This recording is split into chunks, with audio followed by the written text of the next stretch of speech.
89.1 Radio y Cadena Radial Costarricense no se hacen responsables por las opiniones emitidas en este programa.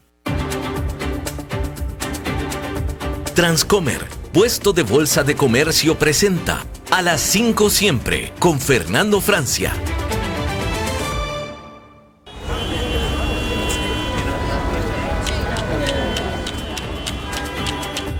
A esta hora bajamos el ruido y subimos el entendimiento de lo que importa. Economía, finanzas y realidad internacional.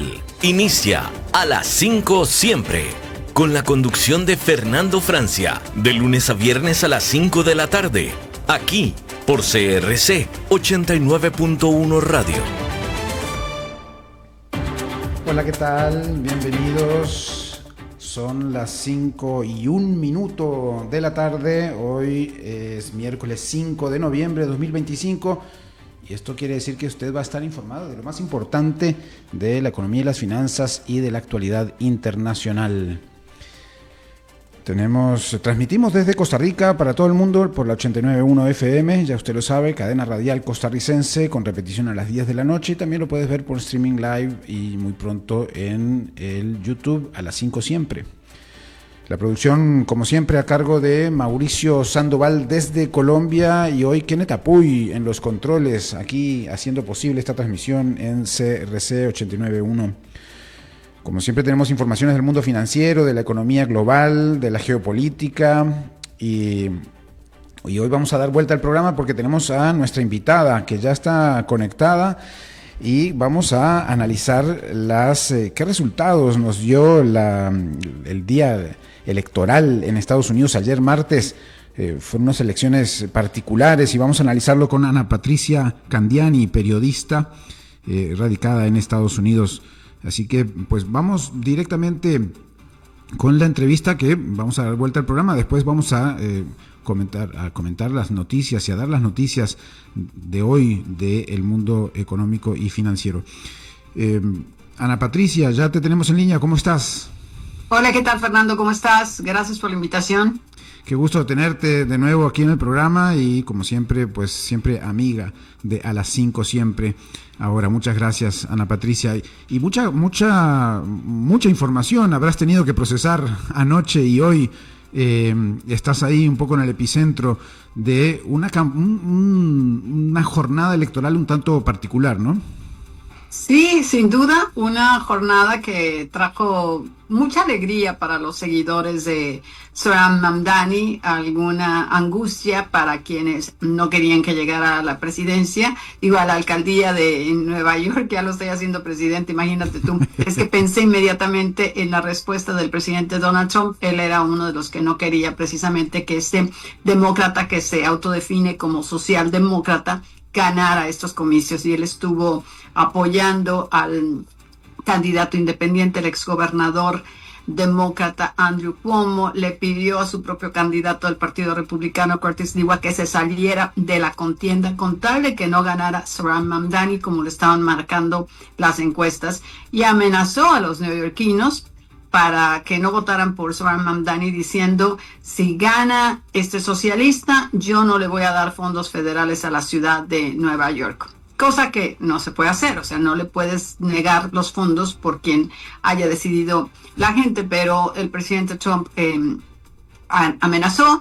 Y ayer, precisamente en la noche, Zohran Mamdani, después de que gana, este joven de 34 años, le dice: le estoy mandando un mensaje de 4 palabras, señor Trump, sé que me está escuchando, así que suba el volumen. Y básicamente diciendo que esta es una ciudad de inmigrantes que va a estar siendo manejada por un inmigrante. Este es el primer inmigrante que maneja la ciudad de Nueva York que no es europeo. Recordemos que Zohran Mamdani, no sé si estén familiarizados con él, pero es un inmigrante, nació en Uganda y llegó aquí a Nueva York cuando tenía 7 años, y apenas hace 7 años que se nacionalizó estadounidense. Sí, hemos tenido bastantes noticias de Zohran Mamdani y también de otras otros resultados sorpresivos, y por ahí algunos medios de prensa hablan de las 5 primeras veces que van a provocar estas elecciones en Estados Unidos, Ana Patricia. Mira, sin duda lo que están provocando, y en este ya inmediato desde anoche, es una reflexión por parte del Partido Republicano, porque esto fue como una especie de encuesta a favor o en contra de la administración Trump y del Partido Republicano. Primera vez que una mujer demócrata va a gobernar el estado de Nueva Jersey. Eso es muy importante. Primera vez también que una demócrata va a gobernar el estado de Virginia. Acá en Nueva Jersey, las elecciones, las encuestas pintaban muy cerquita a los dos candidatos, demócrata y republicano, y la gran sorpresa es que ganó la demócrata y ganó por gran diferencia. El republicano era muy apoyado por el presidente Donald Trump, pero no le bastó. La comunidad decidió votar a favor de Michael Sherrill, esta veterana de guerra, congresista, y que pues se impuso, ¿no?, en esta contienda electoral. Y otros resultados también, una mujer musulmana en vicegobernadora de Virginia también resultó electa. También esa es otra de las cosas, y mira que ese es precisamente en el lado de Nueva York, es lo que marca también esos primeros puntos que tú estás diciendo. Por primera vez un musulmán va a manejar la alcaldía de Nueva York, y que ese es uno de los grandes temores que tenían los grupos conservadores y la gente que no votó por Zohran Mamdani.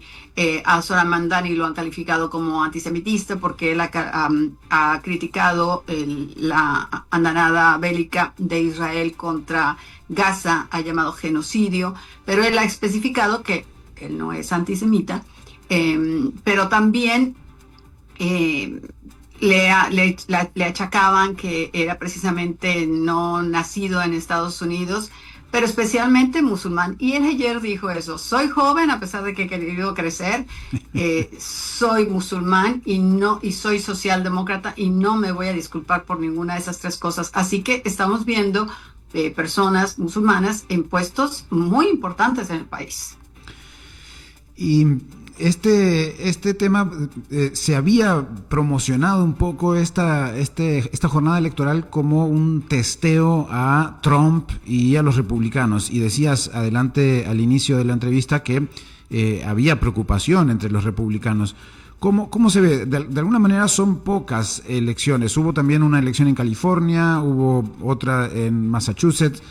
No es un panorama nacional realmente, pero puso un poquito a prueba, digamos, la popularidad de Trump.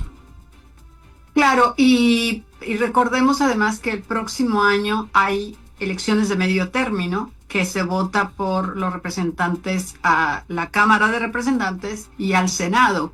Entonces, precisamente será un testeo. Y mucho se dice que cuando se va a las urnas, el presidente el partido que está en el poder, obviamente es el que va a dar el apoyo. Si todo el mundo está contento con ese presidente, puede ser que sus candidatos de su partido ganen. Y en este caso fue un no rotundo a las políticas de la administración Trump por la parte de la economía, por el cierre parcial de la administración Trump, que no está operando porque no hay fondos, pero especialmente por el trato que está dando a los inmigrantes. Y California, que tú estás señalando, lo que se aprobó, lo único que estaba en la boleta era incluir, hacer un nuevo mapa distrital que le diera la posibilidad a los demócratas de tener 5 representantes más en el Congreso. Esto es muy importante porque ahora la administración Trump o el presidente Trump está prácticamente logrando todo lo que quiere porque tiene el apoyo de las dos cámaras, del Senado y del Congreso. Entonces en Texas también cambiaron ese mapa distrital para tener más representantes republicanos. Y California respondió y ganó. Trump está diciendo: no, yo voy a apelar lo que pasó en California porque además eso fue fraudulento. Pero entonces no pelamos lo que pasó en Texas. Por el tema de los mapas. ¿Perdón? No pelamos lo que pasó en Texas. Exacto, exacto. No, lo que pasó en Texas está muy bien, pero lo que pasó en California es fraude. Entonces, pero pues eso son la forma como conocemos a Donald Trump, ¿no? Lo que a él no le parece, pues obviamente lo critica automáticamente. De hecho, a las palabras de Zohran Mamdani, al alcalde electo de la ciudad de Nueva York, cuando él dijo, te voy a decir 4 palabras, Donald Trump, y escúchame bien, ahora también le contestó Donald Trump, yo te voy a decir 4 palabras también a ti, Zohran Mamdani, y así comenzamos. Bueno, es diferente en inglés, ¿no? Sí. Pero así como preocupan los republicanos, también hay un gran debate en los demócratas, ¿no? Porque de alguna manera Zohran Mamdani representa el ala más progresista, si se quiere, ahí junto con, abrazándose con Bernie Sanders, con Alexandra Ocasio-Cortez, con otras figuras del sector progresista. Recordemos que además Andrew Cuomo era del Partido Demócrata, pero se presentó como independiente, y el actual alcalde es demócrata, pero también estaba candidateándose, aunque se bajó más temprano de la carrera hacia la alcaldía, ¿no? Es que esto fue muy interesante, bien lo apuntas para los demócratas, porque cuando fueron las elecciones primarias, Andrew Cuomo, exgobernador de Nueva York, demócrata, que había estado 3 periodos como gobernador del estado, que tuvo que dejar su gobierno después de escándalos de 13 mujeres lo acusaron de acoso sexual. Después vino también el tema del COVID-19. Se le acusó de que por sus decisiones habían muerto personas en los asilos de ancianos. Entonces él renuncia. Trata de regresar y regresa inicialmente con un gran ímpetu. Las encuestas lo ponían como ganador de las primarias, arriba del actual alcalde Eric Adams, arriba de Zohran Mamdani, que nadie lo conocía. Y de repente este fenómeno Mamdani hace que se dé vuelta el electorado y derrota sorpresivamente a Andrew Cuomo. Él es un fenómeno. Lo están comparando mucho con ese fenómeno de Barack Obama, cuando él surge para precisamente tratar de ganar la presidencia de Estados Unidos. Y lo que logra Zohran Mamdani es hablarle a los jóvenes. No están claras las cifras ahorita de quién votó y dónde votaron y todo, porque se tardan esos detalles, pero lo que se ha manejado por las encuestas, por cómo están distribuidas las zonas y los condados de la ciudad de Nueva York, que fue el voto joven el que hizo que votaran, o el que llevó a ganar a Zohran Mamdani. Entonces, sí están preocupados los demócratas porque él representa esta ala más inclinada hacia la izquierda, por eso él mismo se denomina como socialdemócrata, y porque sus huestes fuertes obviamente fueron derrotadas. Pero también hasta el mismo Barack Obama, que por cierto él no apoyó, no le dio así de Zohran Mamdani, yo apoyo tu candidatura, pero sí hablo por teléfono con él antes de las elecciones. Barack Obama está diciendo, es el momento de los jóvenes, es el momento en que empecemos a tener nuevas generaciones en el Partido Demócrata. Así que son como esas dos ideas. Por un lado, temor ante no nos podemos ir a la izquierda extrema, pero por el otro lado sí es el momento de los jóvenes. Yo creo que va a importar mucho cómo maneje los primeros meses de su administración Zohran Mamdani para que los demócratas se sientan afianzados o se preocupen muchísimo. Claro, incluso también en California hay por ahí alguien que quiere disputarle a Nancy Pelosi su eterna banca y que podría entonces también traer a alguien más progresista, más joven y hacer ese recambio. Pero entonces este fenómeno Zohran Mamdani, que de alguna manera desde 2018 también es el fenómeno Alexandra Ocasio-Cortez, podría estar contagiando a otros estados. Mira, en Miami-Dade, en el condado de Miami-Dade, en la Florida, en una ciudad que se llama Hialeah, que es una ciudad muy hispana, ganó la alcaldía un muchacho de 27 años. 27 años. Zohran Mamdani tiene 34, que acaba de cumplir en octubre. Entonces, sí estamos hablando de que los jóvenes están votando por ellos mismos. Dicen, basta de la vieja guardia. Y mira, también sí es cierto, vemos en el Senado y en el Congreso representantes y senadores que ya tienen muchísimos años y que los jóvenes dicen, denos oportunidad a las nuevas generaciones. Este país necesita nuevas generaciones, nuevas ideas. ¿Y qué perspectivas tiene Mamdani en la ciudad de Nueva York? Ya hizo un video diciendo cómo va a ser esa transición a partir del 1 de enero, ¿cierto? ¿Qué margen de movimiento tiene él para hacer en la ciudad de Nueva York, que es pues solo la ciudad, pero muy mediática, ¿no? Muy mediática, además es la ciudad más grande de todo el país, más de 8 millones de personas. Es una gran responsabilidad. Bueno, él lo que ha dicho es que se va a reunir, se va a rodear de gente que sepa, de gente que tenga los elementos para que le ayude a gobernar. Pero la ciudadanía va a estar esperando el día 1 que tome las medidas necesarias. ¿Por qué? Porque él gana bajo la promesa de que va a congelar las rentas estabilizadas, que son 2 millones de unidades en la ciudad de Nueva York, que va a dar transporte público y más rápido, y que va a dar cuidado infantil universal también gratis. Entonces, la gente no se va a esperar muchísimo tiempo, él lo tiene que hacer rápido. El problema es que él piensa hacerlo cobrándole impuestos a los más ricos. Y la gobernadora del estado, Kathy Hochul, aunque apoyó su candidatura, dice, no, espérate, no le podemos cobrar más impuestos a los más ricos, porque el gran temor, y también lo han dicho algunos ricos, algunos millonarios, y ha salido en encuestas, que se irían. Dicen, ¿me vas a cobrar más por vivir aquí en la ciudad de Nueva York? Yo me voy. Tú estás diciendo que hay gente que no puede vivir aquí porque no tiene los fondos para vivir, pero yo no te voy a pagar tu agenda. Entonces, el compromiso es muy grande para Zohran Mamdani y va a tener que responder. Y él mismo lo dijo ayer, ¿no? Que él iba a ser responsable. Yo no sé qué tan rápido pueda hacer todos estos movimientos, no sé cuánto tiempo la gente le va a tener la paciencia, porque todos somos impacientes, ¿no? Cuando queremos algo, tú cuando compras un sándwich, una torta, como decimos en México, quieres que te la den en 10 minutos, no en 1 hora. Claro. Y hay ya hablamos un poco de lo que representa para los republicanos, lo que representa para los demócratas. ¿Hay algún indicio para el 2028, ya brincándonos el 2026, que son las elecciones parlamentarias? Pero ya Gavin Newsom de California dijo que correría en 2028. Alexandria Ocasio-Cortez quizás también esté en esa preliminar. Me imagino que Zohran Mamdani querrá terminar bien su primer gran responsabilidad en Nueva York y no va a abandonar a esa etapa temprana para postularse, ¿no?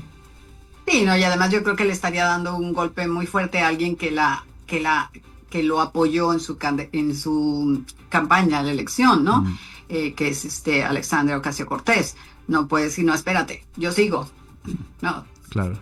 Me imagino que tendría que esperarse. Y también adquirir la experiencia, porque una de las cosas que se les achacó muchísimo en esta contienda es, no tienes experiencia. Andrew, ¿cómo le decía? Nunca has tenido un trabajo. Eres asambleísta, pero nunca has hecho otra cosa más que ser rapero, porque fue rapero. Sí. Entonces, tiene que adquirir experiencia. Yo no creo que... Y además, vuelvo al tema, hay que ver cómo le va en su administración.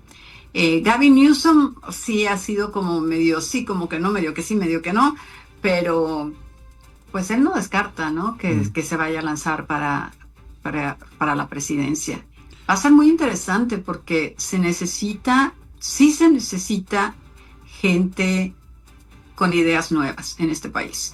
Y Estados Unidos está viviendo, yo creo que uno de los momentos más complicados en su vida democrática, en su vida en cuanto a la estabilidad económica. Mucha gente lo describe como momentos oscuros.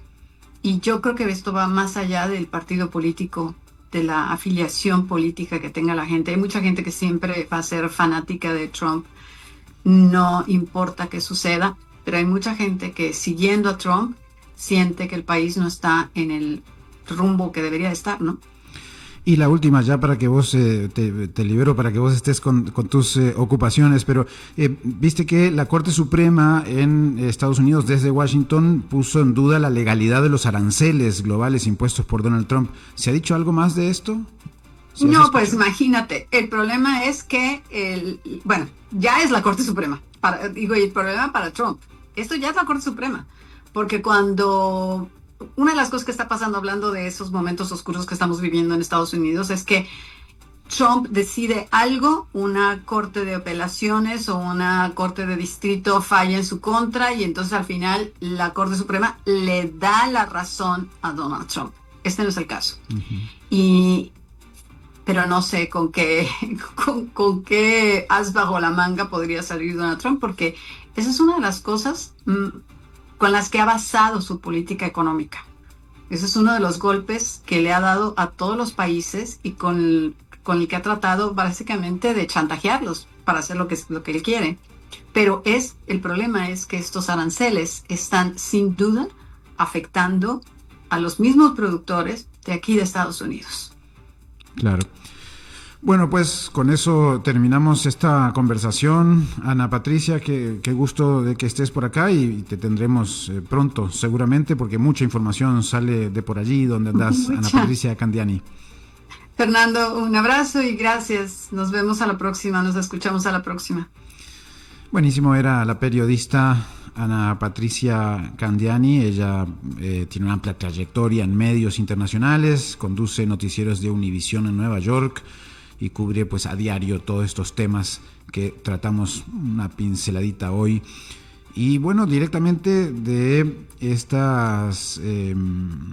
análisis de la jornada de ayer en Estados Unidos, nos quedamos en Estados Unidos porque justamente la noticia es que la Corte Suprema puso en duda la legalidad de los aranceles globales impuestos por Donald Trump, que se habían amparado estos aranceles en una ley pensada para emergencias nacionales. Y eso es lo que cuestiona la Corte Suprema, nada más y nada menos. El debate judicial obviamente no pasó desapercibido para Wall Street. Los mercados reaccionaron con optimismo, con subas cercanas al 0,5 punto porcentual en los principales índices de las bolsas en Nueva York.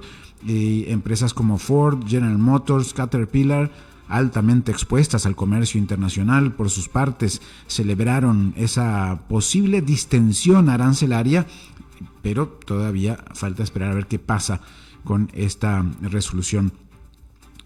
Mientras tanto, no le fue tan bien a Pinterest. Suena curioso, pero sus acciones cayeron más del 20%, una de las mayores caídas de su historia.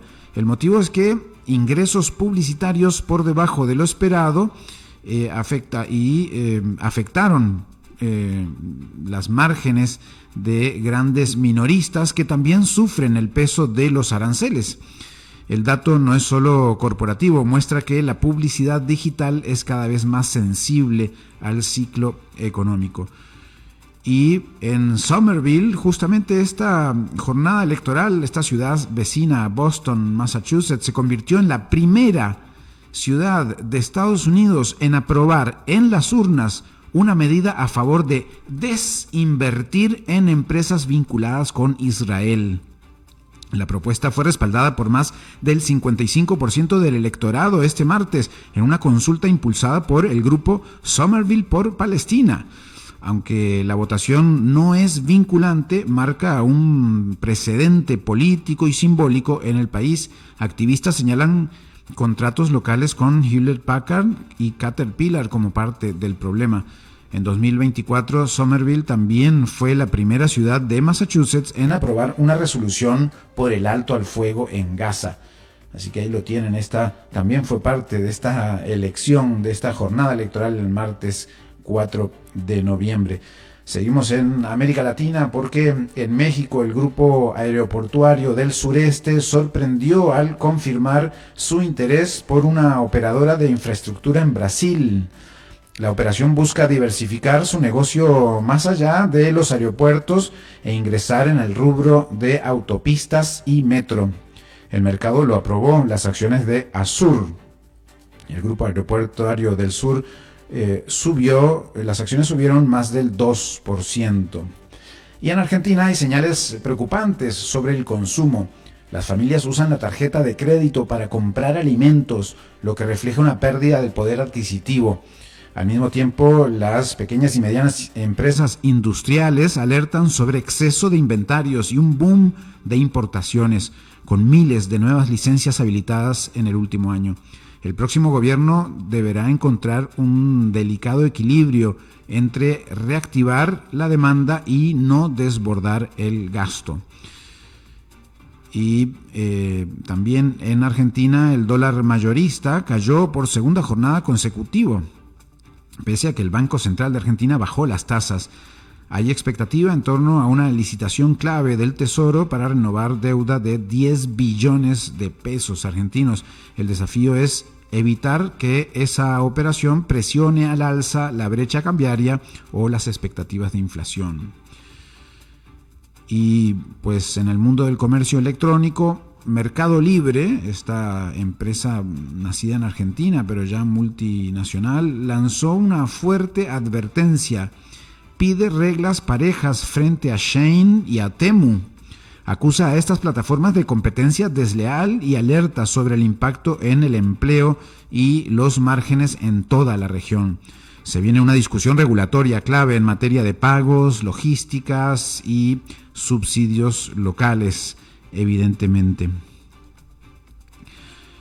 En Europa, la República Checa, la ultraderecha ganó un espacio central. Tomio Okamura, del partido SPD, fue elegido presidente del Parlamento, en lo que se interpreta como una antesala para que Andrej Babis vuelva al poder. Ambos son críticos de la Unión Europea y aliados de fuerzas similares en Alemania e Italia. Así que ahí tienen al puro centro de Europa, la República Checa. Mientras tanto, en Alemania, Tesla sigue perdiendo velocidad. Sus ventas en octubre se redujeron a la mitad en comparación con el año pasado, mientras sus competidores europeos y chinos ganan terreno con autos eléctricos por debajo de los 35.000 euros. La planta de Brandenburgo, un símbolo del desembarco de Tesla en Europa, enfrenta ahora un mercado menos receptivo y una marca afectada por la retórica política de su fundador, Elon Musk, que además sigue pretendiendo sus bonos especiales. Y en Letonia hubo una pausa en la política más polémica de los últimos meses. El gobierno decidió postergar hasta después de las elecciones la votación para salir del Convenio de Istambul, el Tratado Europeo contra la Violencia de Género. La primera ministra celebró el freno como una victoria de la democracia y de los derechos de las mujeres en Letonia. Y en Asia, China dio una señal de distensión comercial, anunció que suspenderá parte de los aranceles que había impuesto al agro estadounidense. La medida excluye la soja, que mantiene un 13% de impuestos, pero sugiere un cambio de clima tras la reciente reunión entre Xi Jinping y Donald Trump, que se realizó en Corea del Sur. En Tailandia, el empresariado ajustó al alza su previsión de exportaciones para este año. Esperan un crecimiento de hasta el 10%, impulsado sobre todo por el oro y productos de bajo valor agregado. Sin embargo, eso no se traduce necesariamente en desarrollo local. La captura de valor sigue siendo baja y el gobierno analiza estímulos para el consumo interno, que es preocupante. Y en Filipinas, los datos de la inflación consolidan una tendencia a la baja. En octubre se mantuvo en 1,7% anual, lo que abre espacio para un nuevo recorte de tasas por parte del Banco Central de Filipinas. La caída en precios de alimentos y transporte compensa subas en otros sectores. La economía gana margen para crecer sin presiones inflacionarias.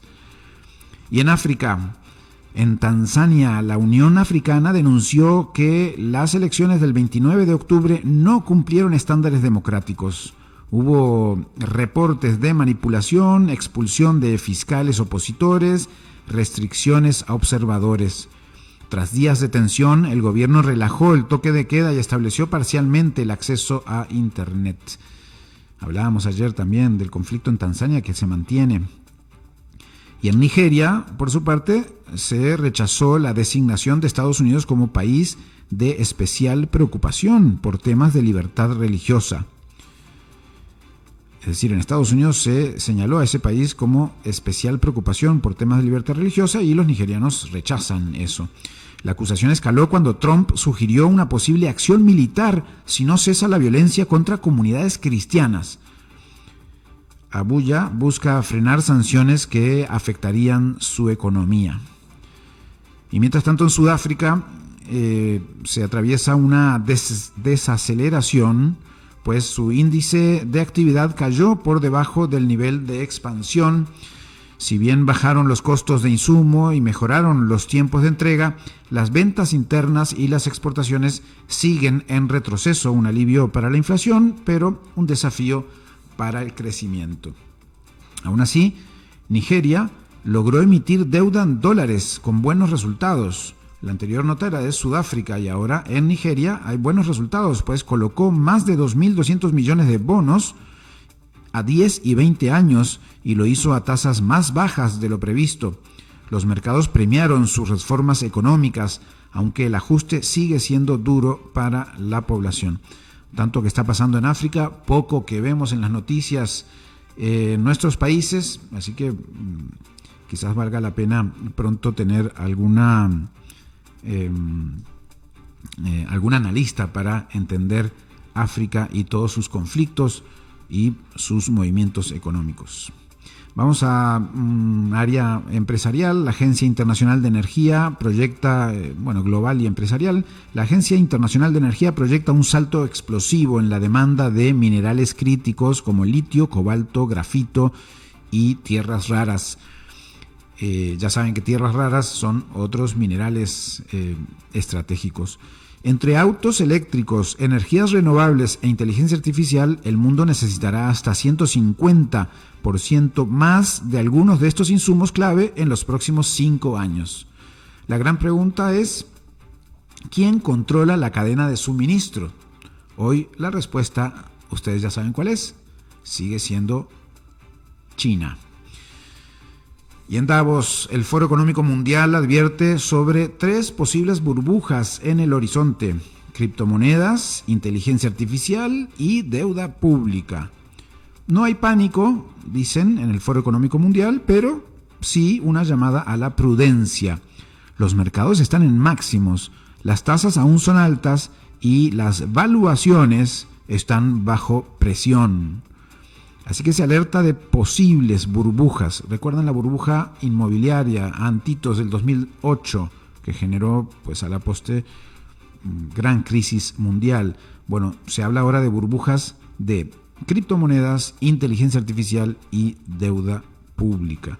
Mientras tanto, US Steel y la japonesa Nippon Steel anunciaron un megaplan de inversión industrial en Estados Unidos por más de $14,000 millones para 2028. El foco está en acero con menor huella de carbono y cadenas de producción más cercanas al mercado estadounidense. Y en el mundo del entretenimiento, Paramount insiste en que su oferta por Warner Bros. Discovery es más conveniente que dividir la empresa en 2. Recuerdan que habíamos comentado esto, que hay quienes prefieren que Warner Bros. Discovery se divida en 2, en el streaming por un lado y otras divisiones por otro. Pero bueno, Warner estudia una escisión entre HBO Max y Discovery como forma eficiente de reestructuración. Pero Paramount quiere comprarla entera. Detrás de escena, gigantes como Comcast y Netflix observan con interés para quedarse con parte del negocio, si fuera posible. Así que hay movimientos en el mundo del entretenimiento de muy distintas plataformas. Les hablaba de la posible burbuja. Y pues esto ya está siendo parte del análisis de numerosos investigadores académicos internacionales. Vamos a hacer un reporte a profundidad de eso en algún momento. Pero antes, Italia es hoy el mayor mercado de apuestas de Europa. ¿Sabían eso? Italia es hoy el mayor mercado de apuestas de Europa. En 2024 los ingresos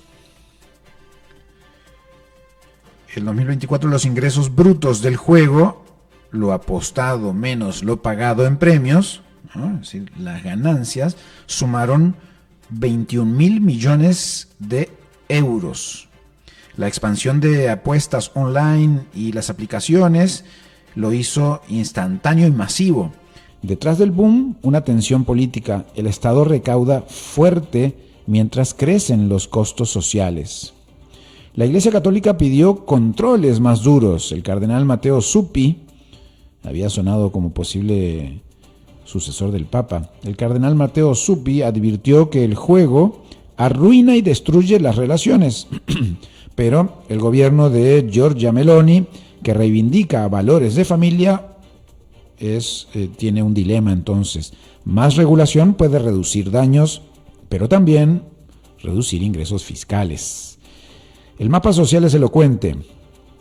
Según el Consejo Nacional de Investigación, 43% de los adultos, unos 20 millones de personas, jugó al menos una vez en 2022 y 1,1 millones, es decir, poquito más de 1 millón, lo hacen a diario. La prevalencia es mayor en el sur, donde coinciden pobreza y economía criminal. La Dirección Antimafia señala el juego, sobre todo el juego online, como canal de blanqueo para Calabria. Inversión en salas, control de plataformas y flujos digitales crean un ecosistema ideal para lavar fondos con apariencia legal. La industria promete juego responsable y advierte que límites excesivos empujan a sitios legales. Los reguladores temen un efecto reemplazo, pero crece la presión por límites de gasto, verificación de edad, alertas de riesgo y zonas de exclusión cerca de escuelas. Bueno, al final la recaudación alta, las adicciones al alza también y el crimen organizado aprovechando vacíos, está ahí todo alrededor de este mundo del juego en Italia.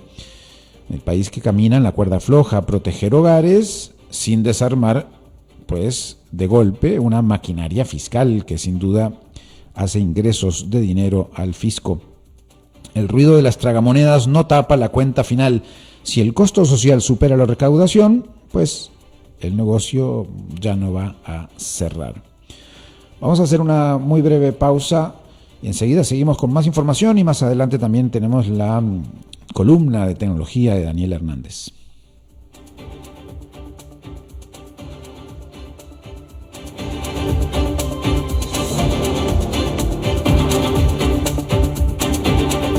Regresamos a las 5 siempre con Fernando Francia.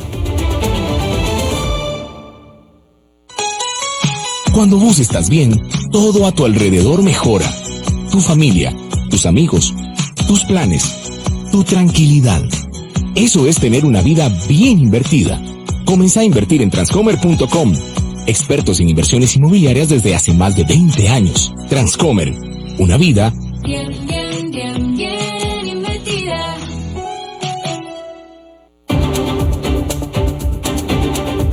Continuamos escuchando a las 5 siempre con Fernando Francia.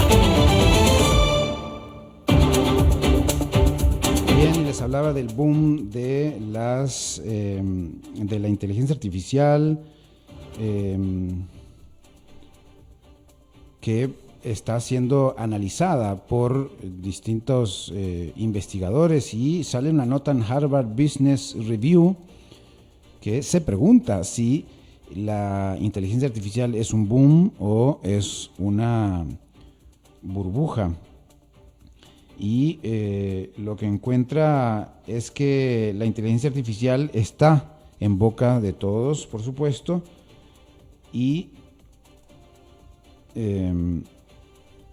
pero no sabemos si estamos realmente presenciando un cambio estructural real o solo la inflación de una burbuja tecnológica. Es decir, ¿qué va a pasar al corto plazo con todo esto?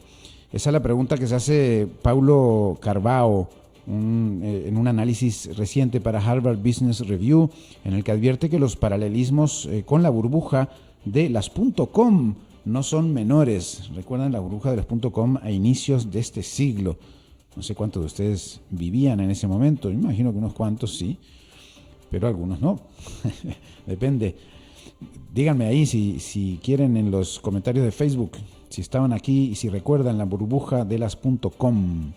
La chispa más reciente, pues, es Nvidia, que anunció una inversión de hasta $100,000 millones en OpenAI, ¿no? O sea, una tecnológica en otra, a cambio de que OpenAI le compre chips por cifras similares.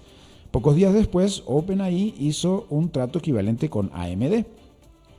A simple vista se trata de alianzas estratégicas en el corazón de la carrera por la inteligencia artificial, pero también hay quienes ven señales de financiamiento circular.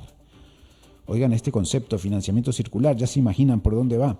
Este fenómeno en el que los mismos actores inflan sus valoraciones sin crear verdadero valor.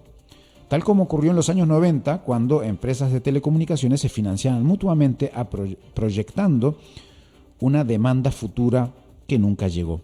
Hoy la diferencia es que la tecnología sí existe, pero la pregunta es otra.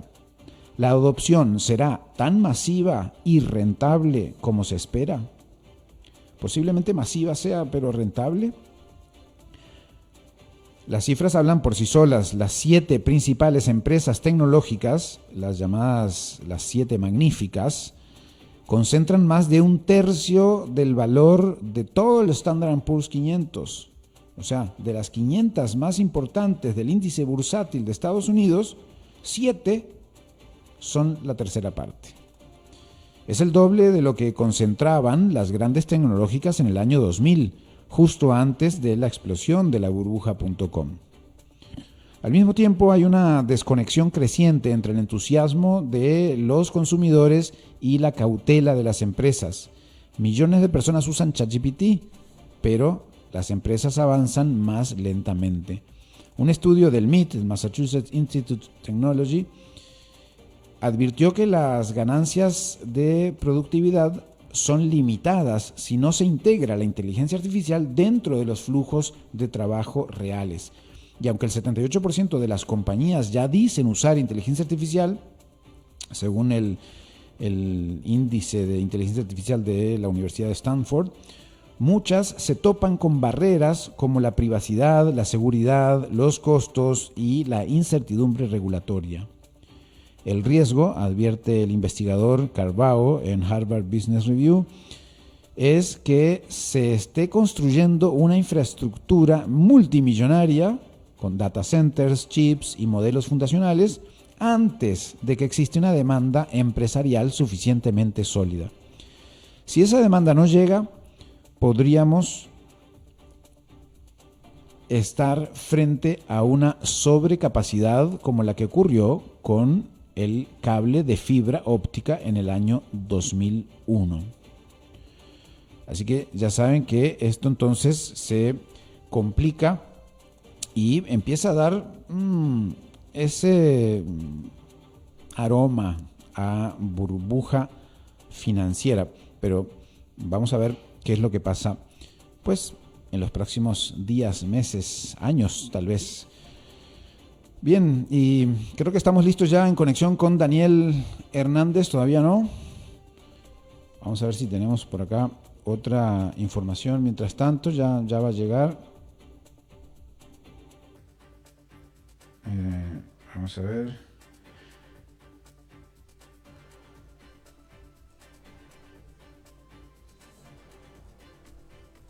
Ahí está esperando el enlace en realidad. Bien, pero en cualquier momento se conecta vía Zoom. Sí, ya lo tiene, ya en cualquier momento se conecta, así que sigo comentando este tema que la inteligencia artificial se ha vuelto un asunto de seguridad nacional. La geopolítica también está aquí en juego. En Estados Unidos, tanto las administraciones de Trump como las de Biden han empujado políticas industriales activas para acelerar su desarrollo. En Europa, La regulación fue inicialmente más cautelosa, pero Bruselas ya lanzó un plan de 1.000 millones de euros para impulsar su uso en empresas y no quedarse atrás. Y China, por supuesto, canaliza inversión pública hacia, pues también campeones nacionales de la inteligencia artificial. Bien, vamos ya en contacto entonces con Daniel Hernández, columnista de los miércoles y especialista en los temas de tecnología. ¿Qué nos tenés para hoy, Daniel? ¿Cómo estás? Hola, ¿cómo estamos? Un saludo, un gusto saludarte. Igualmente. Bueno, hoy quiero conversar de que Siri está cambiando de cerebro. Apple está comprando tiempo en plena guerra de identidad. Entonces, la noticia de la semana parece ser un poquitito técnica. Este editorial también, pero realidad. Daniel, dame un segundo. Daniel, dame un segundo que a ver si te acomodas en algún lugar con mejor señal, que está como entrando lenta tu conversación. Hola, creo que te perdí, Fernando. Sí, dale de nuevo desde el inicio.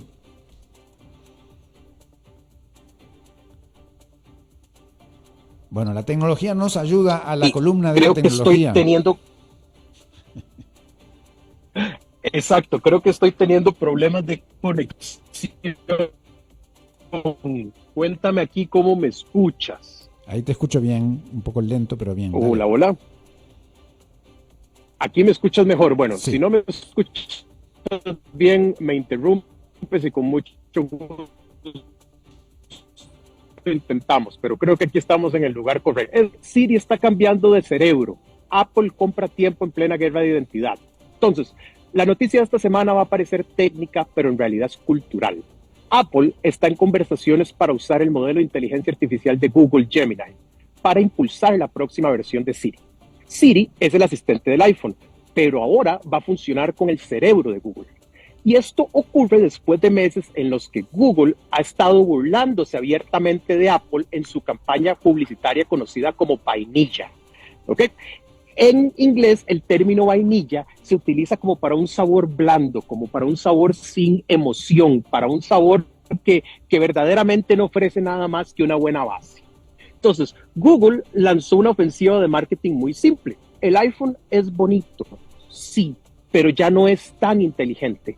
En sus anuncios, el iPhone es vainilla, elegante, pulido, premium y vacío.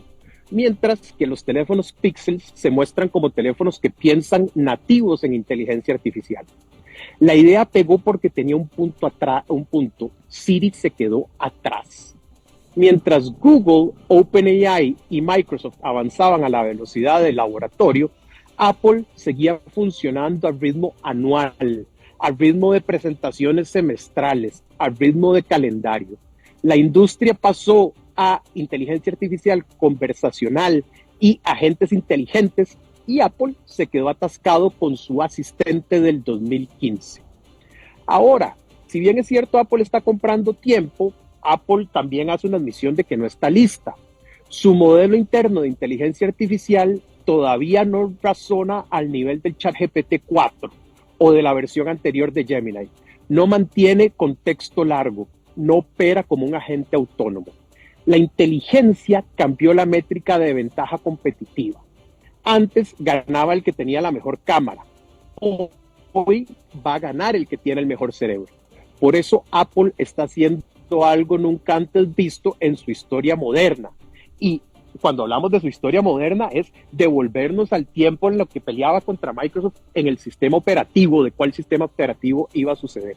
Apple está aceptando el cerebro de su rival, no porque quiere, sino porque tiene. Esto no es una derrota estratégica tampoco. Esto es comprar tiempo para poder recuperar terreno. Apple está diciendo, primero, no voy a desaparecer, ¿ok? Pero tampoco voy a pretender que estoy listo.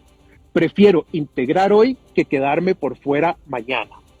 con el beneficio agregado que Apple sigue siendo una de las empresas más rentables del mundo. Entonces, de este matrimonio improbable que va a tener impacto en casi todos nuestros bolsillos, no en el sentido económico, sino en el sentido tecnológico, Apple aportará su experiencia, su diseño, su capa emocional y su interfaz. Y Google, la mente. Siri seguirá llamándose Siri, pero ya no va a pensar como Siri. Estamos viendo un cambio estructural. La marca deja de estar en el hardware y empieza a estar en inteligencia que vive dentro del hardware. Y todo esto ocurre mientras se reordena el mapa del poder tecnológico. Quien no tiene un modelo de frontera está quedando fuera de productividad, software, educación, entrenamiento, muchísimos minutos más. Y Apple, por primera vez desde el 2007, no está viendo la tarea. ¿Qué significa eso? Estrategia empresarial. Como les decía ahora, esto lo vamos a sentir así. El teléfono va a tener la capacidad para anticipar, no solo para responder. Muchos, y quizás el cambio más radical, es que los sistemas de interfaces gráficos, los futurólogos de la tecnología están apostando a que van a desaparecer. Las interfaces ya no van a ser gráficas. Ahora las interfaces van a ser conversacionales. Vamos a hablar con el teléfono, no al teléfono. Y el dispositivo va a dejar de ser una herramienta y se va a convertir en un compañero cognitivo. ¿Ok? Y es qué costo tiene la comodidad, porque nunca lo vamos a notar tanto al inicio y cada vez se nos va a hacer más grande. Y aquí está la parte central. Como les decía anteriormente, esto no es una admisión pública de que Apple no llegó. Si bien es cierto, lleva años diciendo que Siri era suficiente, después intentó minimizar la revolución de la inteligencia artificial y después insistió en que la innovación era evolucionar lentamente. Todo el modelo de negocio de Apple está basado en evolución tecnológica lenta. Hoy nos dice, necesitamos ayuda. Esto marca un cambio en la historia de la industria de la tecnología. Durante años y décadas, Apple marcó el camino. Los demás imitaban, los demás seguían. Hoy Apple está alcanzando porque no queda más de admitir que llegaron tarde. Muchísimas gracias por el espacio, Fernando. Quizás, Daniel, lo que quiera Apple también es disimular un poquito esa llegada tarde, disimular ese pedido de ayuda, metiendo adentro de sus sistemas la ayuda para que no parezca que la está pidiendo, ¿no? Exacto, para que no parezca que lo está pidiendo, pero sobre todo para que el mercado de las acciones los deje de castigar. El mercado de las acciones, los analistas financieros llevan ya varios cuatrimestres diciéndoles a dónde está tu inteligencia artificial y se los ha castigado fuertemente. Entonces, también es un poquitito de control de daños. Y esto se parece, de alguna manera, tiene sentido con que Nvidia invierte en OpenAI, que OpenAI invierte en AMD, que Apple compra en Google, Google le presta a Apple, y según algunos investigadores hablan de que eso puede ser signos de una burbuja más de un puro crecimiento.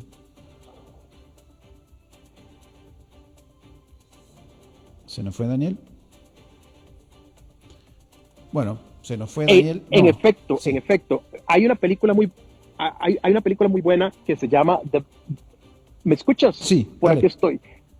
Hay una película muy buena que se llama The Big Short, de hace muchos años, que fue la persona que pudo prever la caída del mercado hipotecario, del mercado inmobiliario en Estados Unidos. Justamente hoy, esa mi persona diciendo, tengan estos pan. Bueno, ahí sí ya te perdimos. Parece una economía perfecta e invierten en esta de bien presente. Te perdimos, Daniel, y llegamos ya al final, así que pues nos despedimos. Daniel, nos vemos, nos escuchamos la próxima semana, miércoles, siempre con tu columna, y te agradecemos un montón que estés por aquí. Con eso, amigos, llegamos al final. Gracias por una tarde más que compartimos. Saben que pueden mandarme todos sus comentarios, regaños y demás a el Facebook a las 5 con Alberto Padilla, que transmitimos allí el programa, y pues les agradezco un montón. Con la producción de Mauricio Sandoval desde Bogotá, hoy Kenneth Apuy en los controles de CRC 89.1, me despido y nos vemos en 23 horas.